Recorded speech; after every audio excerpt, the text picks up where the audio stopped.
একটি ফুটবল আর মাত্র 1 সেকেন্ডেরও কম সময়, এতেই বদলে যেতে পারে পুরো ম্যাচের ভাগ্য। কারণ পৃথিবীতে এমন কিছু ফুটবলার ছিলেন যাদের পায়ের একটা শট ছিল যেন কামানের গোলা। গোলরক্ষক বল দেখার আগেই সেটি জালে গিয়ে আছড়ে পড়তো, আর স্টেডিয়াম জুড়ে শুরু হতো উন্মাদনা।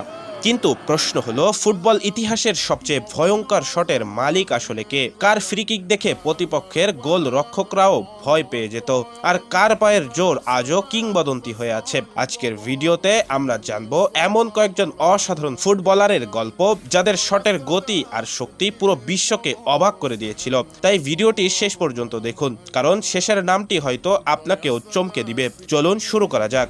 তালিকার শুরুতে রয়েছে ব্রাজিলের রনি হেভারসন। 2006 সালে তিনি এমন একটি ফ্রি কিক নেন যার গতি ছিল প্রায় 211 কিলোমিটার প্রতি ঘন্টায়। বলটি এত দ্রুত ছুটে গিয়েছিল যে গোলরক্ষক প্রায় নড়ারই সুযোগ পাননি। আজও অনেক ফুটবল প্রেমী এটিকেই ইতিহাসের সবচেয়ে শক্তিশালী শটগুলোর একটি হিসেবে মনে করেন। এরপরে আসছে ব্রাজিলের আরেক কিংবদন্তি রবার্তো কার্লোস। 1997 সালে ফ্রান্সের বিপক্ষে নেওয়া তার সেই বিখ্যাত ফ্রি কিক আজও কোটি কোটি মানুষ বারবার দেখে। বলটি প্রথমে গোলপোস্টের বাইরে যাচ্ছে মনে হলেও মাঝপথে অবিশ্বাস্যভাবে বাঁক নিয়ে জালে ঢুকে যায়। তার বাঁ পায়ের শক্তি এবং নিখুঁত নিয়ন্ত্রণ তাকে ফুটবল ইতিহাসের অন্যতম সেরা ফ্রি কিক বিশেষজ্ঞে পরিণত করেছে।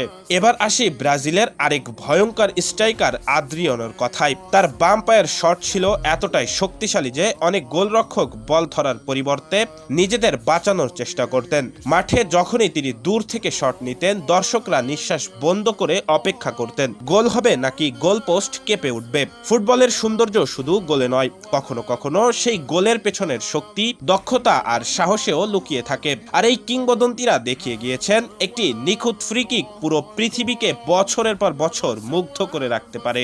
এখন আপনার পালা। আপনার মতে ফুটবল ইতিহাসের সবচেয়ে ভয়ঙ্কর শট কার ছিল? কমেন্টে অবশ্যই জানাবেন।